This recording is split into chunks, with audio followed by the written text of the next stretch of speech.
Whoa, we're back for some Bleach Soul Resonance, and we're not going to be doing a leaked kit Mayuri breakdown because ultimately so much can change. So much can change with leaks, so much can be wrong, typing could be wrong, whatever could be wrong. Until anything is confirmed, I don't care. Feel free to both, hype and also doom at your leisure. As far as leaks go and what I see with his kit, no one should be complaining about his typing. It looks like it literally doesn't matter. Like literally his typing does not matter. So there's that. I did want to read out Gikku's feelings on the character, and then we're going to go into the actual topic of this video. If you're wondering, well, if we're not doing a leak reveal, then what are we doing with this video? I want to talk about this being the perfect time for you to skip, and more so I want to talk about where you should be sort of hedging your bets. Say if you're a free-to-play player and you're watching this video, if you're a low-spending player and you're watching this video, if you're someone who just started and you're watching this video, I want to make a point about boundaries that is going to let you have way more fun if you sort of come along with my thinking. So boundaries are going to be another big topic here, and I think it's really important. So if you just want to see that part, you could skip to that. I'll probably put a timestamp in the video and you can just go to that part. But first and foremost, Gikku says, Mayuri's full kit has been leaked and honestly he looks really strong. At B0, I think I easily like him more than Kisuke. He seems guaranteed better for ailment teams, and he seems potentially as good even for non-ailment teams with Aizen, Toshido, and Ichigo. And this doesn't surprise me at all. I expect this character to be insane. I expect his B0 to be really good. I saw people saying that Nellel's B0 was like meh. Wrong. Incorrect. Nellel, with bugs aplenty, looked like an insane character. And then they fixed her bugs and gave her buffs. And at B0, I was like, oh, if this character is this good at B0, I want to see her at B2 and B1. So like, I am the do not pull dupes guy when it comes to free-to-play gacha spaces. And I pulled 2 dupes on Nell because I was like, wow, if her B0 is this good, I can't imagine what the rest of her looks like. So do not get it twisted. Do not revise history. Nellel at 0 was great. Great. So let's just stop there. Let's actually move on to the point of this video then, though. So here we are in game, and we can see Kisuke's beautiful mug here. The next thing I want to talk about is what I want you to ask yourself. What do you want to do in the next few months when it comes to Bleach Soul Resonance? Are you more excited for rounding out your account, or do you want to go all in on your favorite character at some point? Ask yourself that. I can't answer that for you. You have to ask yourself that. You just have to ask yourself that. I cannot answer that for you. And I want to use Toshido as an example, as an early example, because I think a lot of people like Hitsugaya. Hitsugaya is a very popular character within the entirety of the Bleach framework, right? Hitsugaya is a character that I pulled, and it was early on, and I was like, I don't really know if I feel comfortable going in for this weapon or his boundaries. And if you don't have his weapon and you don't have his at least boundary 2, I'd say this character performs much worse than he could otherwise perform. Contrast that then to Gin, whose boundary 1 is pretty good, especially this technique points after ultimate feels nice, and then getting the crit damage of the ultimate actually turns something like his ultimate skill and just his general game plan in totality into a little bit more hit based, while also providing a lot of power on his actual ailments, right? So it's one of those things where pretty good, but closer to pretty good, but not quite mandatory.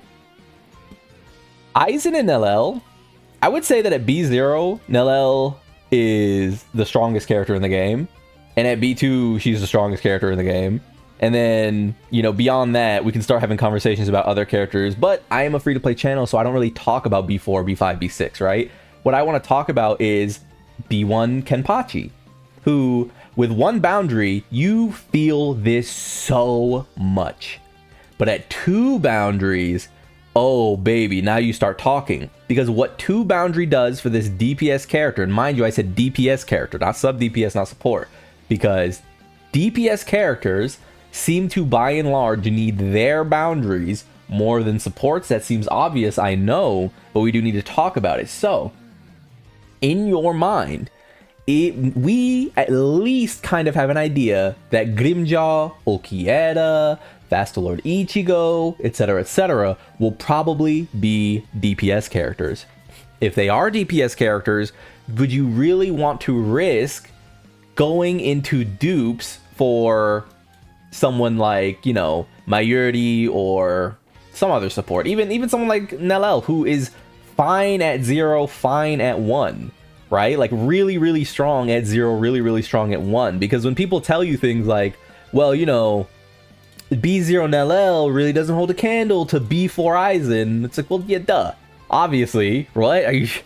Of course. If you're a free-to-play player, you probably have to skip the next 2 characters if you want to at least have more of a consistent chance of hitting a boundary 4 version of your favorite character.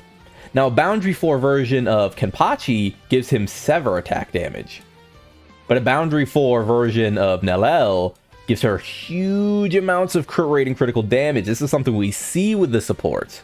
A Boundary 4 version of Gin gives him Impale damage. Not bad. But a Boundary 4 version of... Not him. Not him. But a Boundary 4 version of, you know...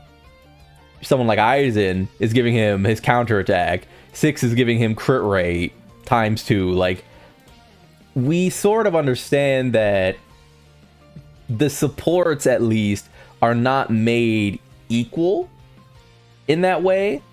Whereas, so the DPS, we sort of have to look at boundaries as like 1 or 2. 1 or 2 feels really good for the DPS. This passive on Kenpachi feels really good. Makes gearing him, literally changes the dynamic of gearing him. Lets you run a 3rd piece that's ailment damage. Lets you run a 2nd piece that's crit damage. Actually does morph him entirely. Right? Same thing with Toshido. His weapon gives crit rate. His 2nd boundary gives crit rate that stacks twice up to 40%. Without this boundary, this character is a shell of himself because he wants to ult and do a ton of damage with this big hit, right? It is one of those things where if your focus is, I want Grimjaw, if you are tunneling a DPS, you have in your mind that you want a DPS character more than you want a support character, more than you want Nellel, more than you want Aizen, then I think you do need to look at Mayuri, no matter how good he ends up being, because I do think he's going to end up being very good. You need to look at him as, instead of 1 copy of Mayuri and 1 copy of Mayuri's weapon, you need to look at him as 1.5 dupes of Grimjaw. You know what I mean? Like, we need to start being honest about where is our skip? Where are we going to skip if we are free-to-play players? I hope this is all making sense. I'm doing this very much off the cuff. But, you know, don't worry about what people say when they're like, oh my god, the showcase Boundary 6 Nell is so broken. Boundary 6 Nell? No? You know what I mean? You'd have to skip at least, I would say... I want to say at least 2 celebrations, maybe a little bit more if you want to actually get Boundary 6 like comfortably. Like several celebrations worth of skips. I'd say 2 celebrations probably gets you 4 like pretty comfortably. So like let's say you don't like Mayuri, and then after him is, I don't know, Strike Soifon. You don't like either of those characters. I think then after that you're kind of chilling when, you know, Big Papa Yamamoto shows up and you want, you know, DPS Yamamoto's Boundary 4. But if you're not willing to make that sacrifice, and we're sort of talking about in the Boundary 0 range, then yeah, Mayuri is going to be an extremely powerful character because supports at low dupes are extremely powerful. I mean, we saw, if the leaks hold up, and we're not trusting the leaks entirely because we should never do that, imagine having a 2nd Yotahara on any team, right? Because a 2nd Yotahara isn't just like, oh my god, Mayuri is thrust, but he only helps ailment characters. No. Mayuri is thrust, helps ailment characters, and lets Kisuke go on your strike and your spirit and your slash teams with absolute comfort. We go back to having Yodohara on every single team. Releasing Mayuri as thrust and ailment isn't like, oh my god, when it rains it pours. This is literally what the game needs. Kisuke Yodohara is still the MVP of the game, all damn near. Like, he is necessary. So I hope that makes sense. But you're gonna need to make that decision for yourself. Is having that second Kisuke Yodohara, that second quote-unquote Kisuke Yodohara type character, worth you having a largely inferior version of a character that you might really love, like Grimjaw or Soifon, or, you know, whoever else? Like, I think Mayuri is going to be a really important character for people, and I don't know what I'm going to do myself, if I'm honest. I really don't. We're going to go into how much Jade I have and how much Jade I've earned, but I don't know how much what I'm going to do myself when it comes to Mayuri's pulls, his weapon, etc., because I do need to skip. I have not spent a single dollar on Bleach Soul Resonance. I am a completely free-to-play Bleach Soul Resonance account, and, you know, that's going to catch up, right? That's going to catch up eventually, so I will say, it means that at some point I will need to skip if I want to have a Yamamoto, a Coyote Stark, Boundary 2, or something like that. And I think the DPSs, by and large, DPSs and sub-DPSs like Nelel and Aizen, by and large, they need these dupes more. We don't know what a support, an SSR support, Boundary, like suite looks like. We don't know what they look like, but their kits are typically made to sustain, and characters like Kenpachi, characters like Bankai Ichigo, characters like Gin, characters like Toshido, these guys do need stuff like, you know, 40% crit rate here. You go to Gin and you get multiple points in his weapon. I remember I made a mistake in a video. I said Gin's weapon stamp gives you 30% crit chance, and I was like, oh, I'm sorry, that's my mistake, but it does if it's max duped. You know, someone like Kenpachi, his damage goes up and up and up if you have this duped. But as a free-to-play player, you can't really count on that. And like I said, that's where we're gonna have to start talking about, you know, skipping some low-hype quote-unquote characters, even though I do think it behooves you to pull on supports when you can. I think supports are going to age the best, but I need to offer this information to you because, you know, I need to offer this information to you because people have different priorities. Not everyone's priority is to have the best version of Kenpachi on a free-to-play account. Some people's priority is, I just want a well-rounded account in general. But it's okay to be either of those people. So, last but not least, we're going to move on to one more thing. So this should mostly be centered, and hopefully this comes up well, but we have here a breakdown of my summons and my stone count, my jade count, and my ticket count for this celebration so far. We should have another, I want to say like 11 days of the celebration left. It's something like that. Let me just check one second. Oh, it's actually 8 days as of recording this, so much less even than I thought. So we have about 8 days left, right? We have 8 days. 8 days on that thing left. So you see top left, let's go top left. Top left, 20,236 Jade, 3 tickets. I went down 9k Jade, pulling from my original copy of Nelel. That led me to 11,000 Jade. We're just going to use round numbers so that we don't have to go into the specifics. But let's say that cost me 9,000 Jade. After that, I went up 3.8 thousand Jade just from doing events, right? Round numbers, we also got 5 tickets. After that, I said, you know what? I want Nelel Boundary 1. I got her pretty early, which means I went for a Boundary 2. That cost in total 12.8k Jade. Reminder, that's only 3,000 more, closer to 4,000 more than I spent for the initial copy. 12.8 thousand Jade, I go down to 2,123 Jade. We now arrive at where I am today, which is plus 4.3 thousand Jade for 6,453 Jade and 11 tickets here, right? 11 tickets. So We got them there, and that's our total count there, right?